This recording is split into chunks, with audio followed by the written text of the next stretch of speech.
What's up, everyone?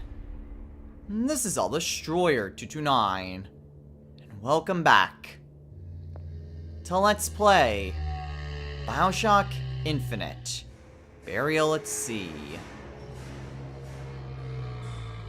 Last time, oh boy, we had to survive Andrew Ryan's men, and by some miracle we did. No idea how. But after, well, being betrayed by Atlas, we managed to have, well, some revelation about the ace in the hole. And now we have another deal with Atlas. If we can secure the ace, he'll give us Sally. Honestly, the fact that he's betrayed us once doesn't really give me high hope, but hey, we all can dream, can't we? In this episode, we continue to press onward. We don't have access to our plasmids or our guns. But if that means we don't get into any combat, I am perfectly okay with that. Cognitive conversion, reconditioning steps. Subject to undergo a series of reconditioning therapies. Prefrontal cortex. Note, all therapies have been outlined in notebook. Strict guidelines have been provided. Huh. Wonder. Reconditioning tests. I wonder if this has anything to do with the protagonist of the original Bioshock game. Okay, that's where we're supposed to go. What's in here? Cognitive conversion. Huh.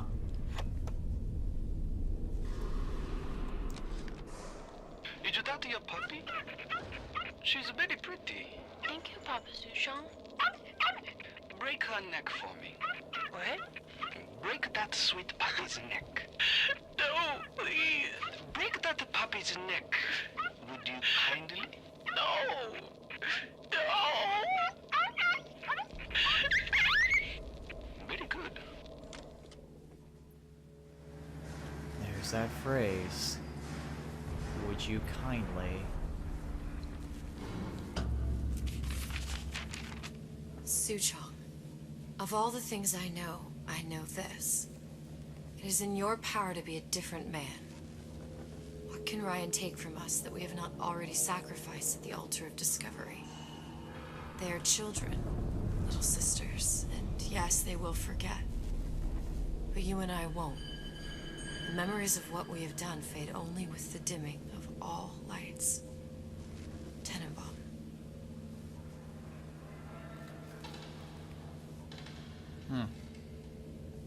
Ah! That was weird. Okay.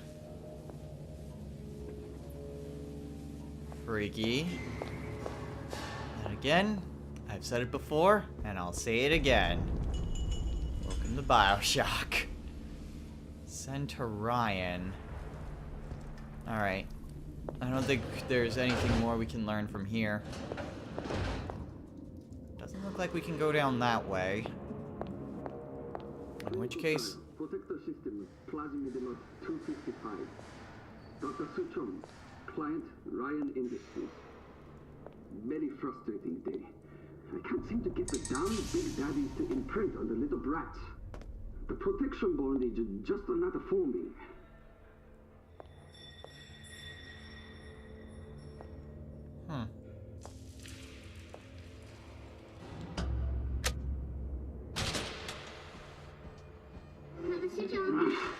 Get away.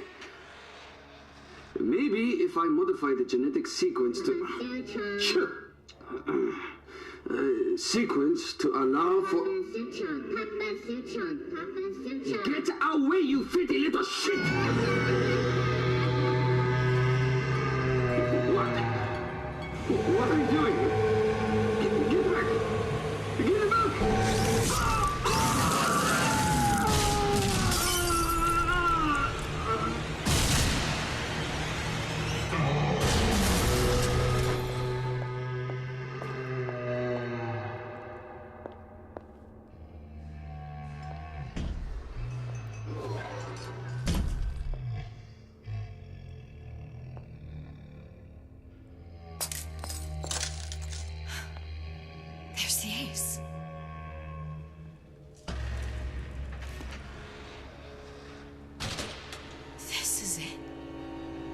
This is the ace in the hole.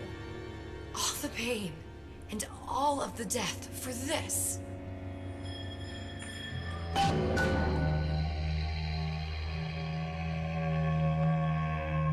guess he was recording an audio log. Thankfully, the Big Daddy is not attacking us.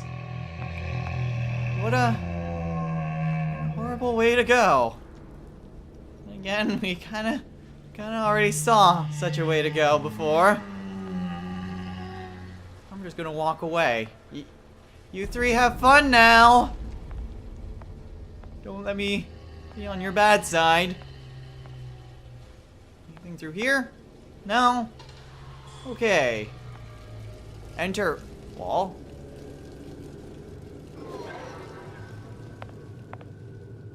I can still explore around a little bit.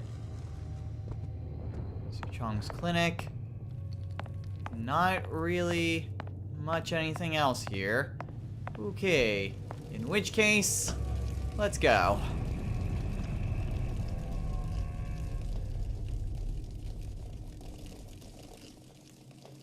Okay.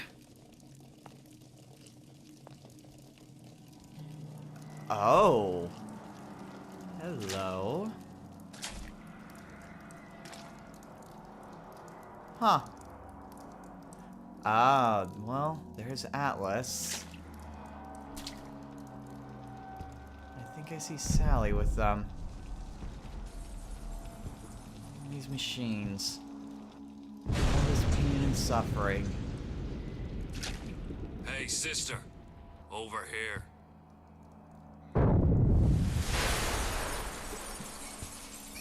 Do you have it? I have it. Give it over then. I'm keen to get this brat off me hands. You know what? Andrew Ryan said I was a rube. But he was wrong. I'm not the rube, Atlas. You are. We both know what happens next. Just get it over with. Well, love, if you insist.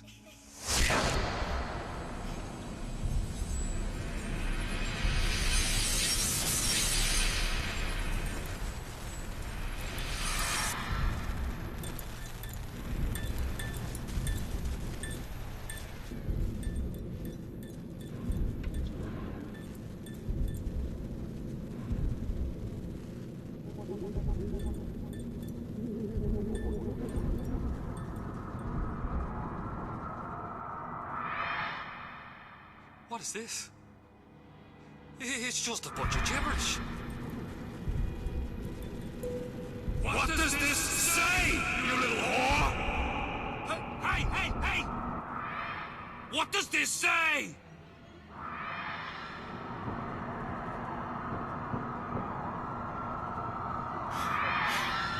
It says...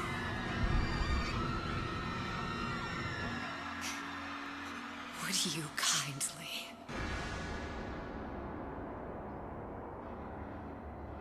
We've got the activation phrase. Now all we've got to do is get that genetic freak of nature on an airplane and Rapture's ours. Yeah!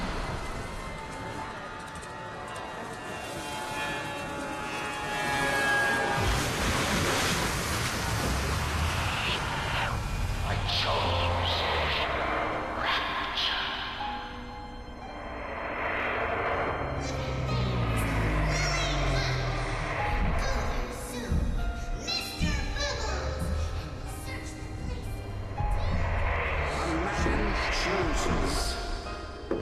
A slave obeys. They say to save one life is to save the world entire. It is you who are their savior.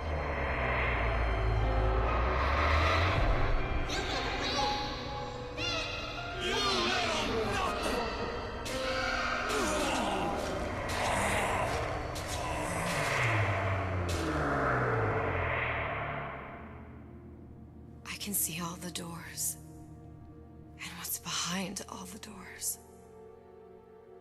And behind one of them, incredibly, I see him.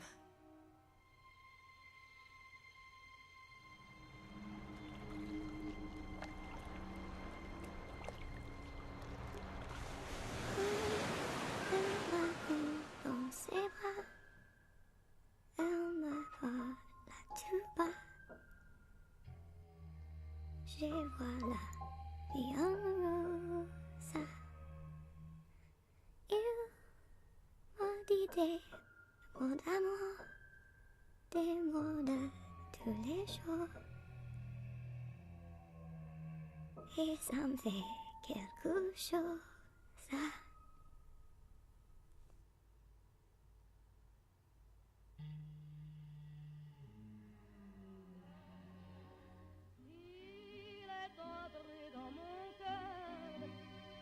Part de bonheur dont je connais la cause. C'est lui pour moi, moi pour lui dans la vie. Il me l'a dit, l'a juré pour la vie. Et dès que je l'aperçois, alors je sens. And this has been Let's Play Bioshock Infinite, Burial at Sea. Well, I'm not quite sure what exactly I expected. I guess, though, my prediction was wrong in that case. Elizabeth did eventually learn what was behind all those doors, but did not seem to be there at the end.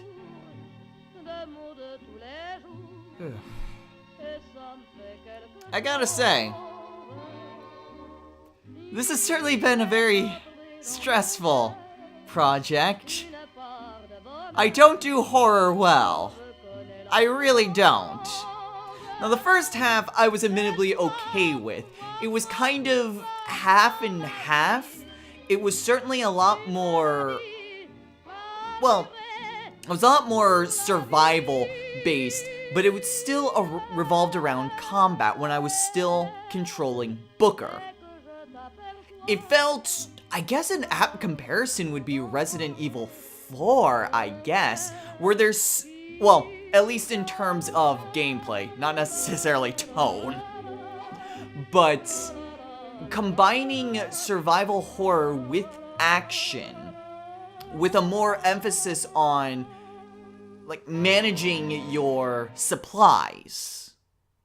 Because it certainly wasn't Bioshock Infinite. Bioshock Infinite definitely felt, oh, I guess more stuff like this? See the pyramids along the Nile. Watch the sunrise from a tropic isle.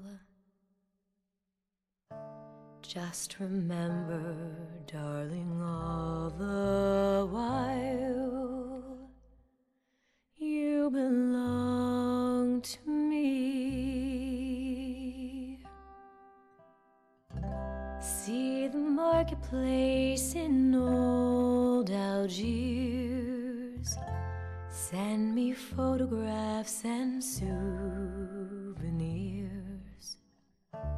Just remember, when a dream appears, you belong to me. And I'll be so alone without you. Maybe you'll be lonesome too, and blue. Fly the ocean in a silver plane. See the jungle when it's wet with rain. Just remember, till you're home again, You belong to me. I'll be so alone without you. Maybe you'll be lonesome too, and blue. Fly the ocean in a silver plane. See the jungle when it's wet with rain. Just remember to your home again. You belong to me. Great. Yeah? I think you got it. Can I clap?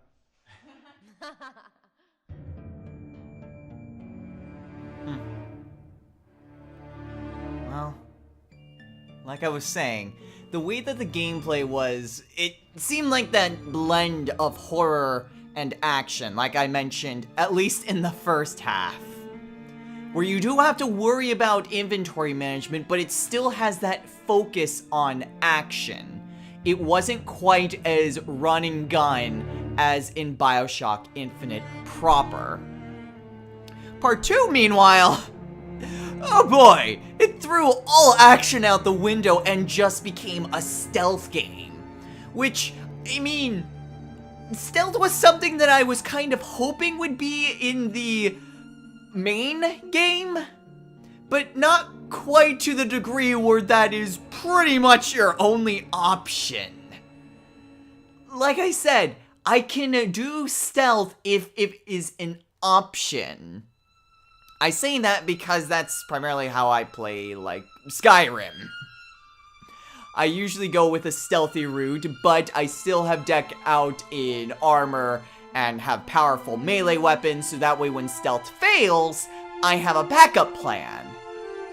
But when you are forced to do stealth, if you are caught, then you are very easily killed. That is a lot more high-tense situation, and is not something I particularly enjoy. I just have this huge sigh of relief. It's like, oh, thank God it's over. We can move on. But you're always on edge because there could very easily be an enemy around the corner. You are very, very vulnerable.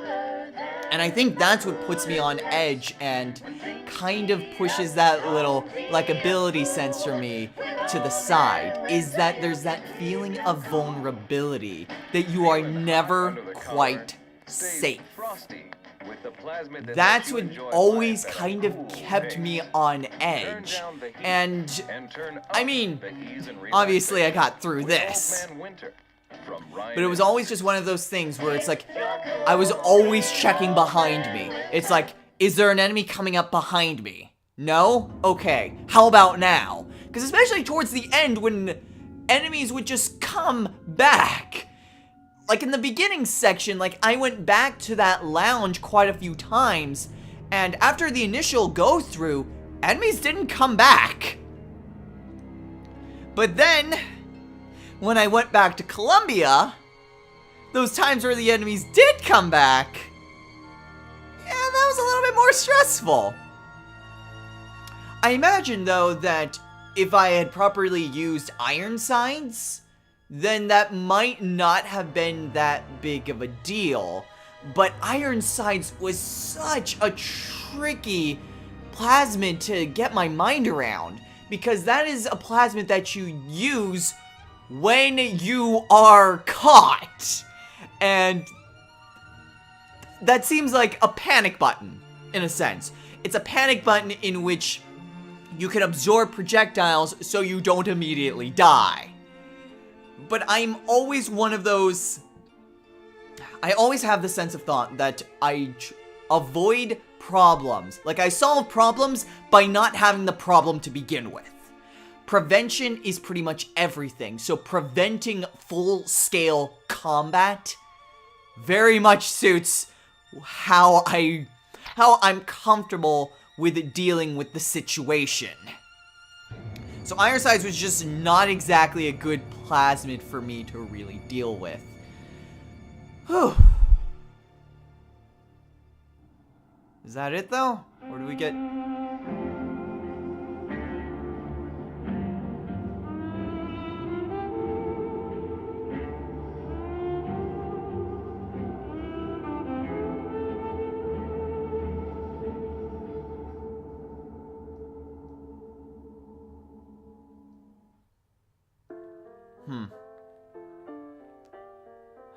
Well, it is one of those things in terms of the story.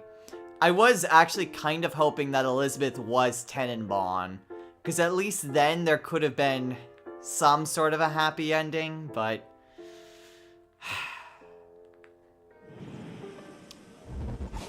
Constants and variables. Constants and variables. But, that will do it for us here. So once again, this has been Let's Play Bioshock Infinite, Burial at Sea. So, until next time everyone, take care.